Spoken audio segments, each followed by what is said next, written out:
দেশে কিন্তু অহরহ অর্শ হয়ে যাচ্ছে, প্রতিদিন হচ্ছে, কিন্তু এটা কেন? এটার নাম কি সেটা কি আপনারা জানেন? এটা কিন্তু সোহানা ইন্টারন্যাশনাল বিজনেস অ্যাওয়ার্ড। আর এই বিজনেস অ্যাওয়ার্ডটার উদ্দেশ্য একটাই, আমরা যারা কষ্ট করে বিজনেস করি এবং কি এত কষ্ট করি, তারপরে আমরা কিন্তু আমাদের প্রাপ্য সম্মানটুকু পাই না। তাই আমি চাই আমার এই অনুষ্ঠানের মাধ্যমে যারা বিজনেস করছে দেশের বিভিন্ন প্রতিষ্ঠান থেকে, আমার মতো নারী উদ্যোক্তা যারা আছে, সবাই যেন আমার এই অনুষ্ঠানের মাধ্যমে একটা সম্মান পেয়ে যায়। তাই আমি চাই প্রতিটা নারী আমার মধ্যে এগিয়ে আসে। এই পুরুষ শাসিত সমাজে হয়তো পুরুষরা রাগ করবেন, আমাদের নারীরা খুবই অবহেলিত। এখানে আমরা বাপের বাড়িতে গেলে বাবার কাছে বন্দি, স্বামীর কাছে বন্দি, ছেলের কাছে বন্দি। কেন? আমরা নিজেদের কি নাম আমরা নিজেরা অর্জন করতে পারি না? আমাদের কি নিজেদের কোনো সম্মান নেই? আমাদের নিজেদের কি কোনো দায়িত্ব নেই? আজকে আমাদের কেন হাত পেতে আরেকজনের কাছে টাকা নিতে হবে?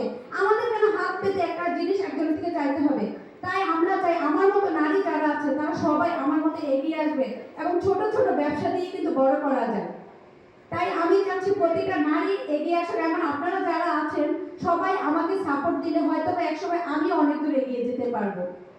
আজকে যে অনুষ্ঠানটা হচ্ছে সোহানা ইন্টারন্যাশনাল বিজনেস অ্যাওয়ার্ড, সেই অ্যাওয়ার্ড করতে গিয়েও কিন্তু আমার অনেক সমস্যা হয়েছে। আমার আজকের এই অনুষ্ঠানটার ভিতরে কিন্তু অনেক বাধা আসছে, অনেক সমস্যা আসছে। আপনারা শুনে এটাও খুশি হবেন যে এত কষ্ট, অনেকে বলেছে আমি অনুষ্ঠান করব না, আমি কথা দিয়ে কথা রাখবো না, কিন্তু আমি কিন্তু আমার কথা রেখেছি। সবচেয়ে দুঃখজনক বিষয় আজকে বলতে হচ্ছে, আজ থেকে 3 দিন আগে আমার পিতৃতুল্য লোক আমার খালু মারা গেছে, কিন্তু আমি যেহেতু আপনাদের কথা দিয়েছি, আমি হাসি মুখে এই অনুষ্ঠানটা দেখতে এসেছি। আজকে তার 4 দিন আমি তাকে অনেক ভালোবাসি। আমি এই যে আপনাদের সামনে আসছি, কিন্তু আমার বুকটা ফেটে যাচ্ছে তার জন্য। আপনারা সবাই তার জন্য দোয়া করবেন এবং আমি যেন আপনাদের পাশে থেকে সবাইকে প্রাপ্য সম্মানটুকু দিতে পারি। এবং যারা আমার পাশে আছেন এবং যারা আমাকে সবসময় সাপোর্ট দিচ্ছেন, তাদের কথা না বললেই নয়। আর আমি চাই আপনারা প্রতিটা মানুষ আমাদের নারীদের পাশে থাকেন এবং এগিয়ে যাবেন। আর এই অনুষ্ঠানে আমাকে বিশেষভাবে কিছু লোক আমাকে প্রচুর এখানে হেল্প করেছে, তাদের কথা না বললেই নয়। এখানে আছেন আমার বড় ভাই বিয়ে তায়েব ভাই, আমাকে অনেক সাপোর্ট করে এবং আমাদের মাঝে উপস্থিত হয়েছেন অতিরিক্ত ডিআইজি আপেল মাহমুদ, তার জন্য একটা হাতে তালি হয়ে যায়। ভাইও কিন্তু আমাকে অনেক সাপোর্ট করে এবং আপনারা শুনলে খুশি হবেন, আমার এই আয়োজনের প্রধান উপদেষ্টা কিন্তু ডিআইজি আপেল মাহমুদ।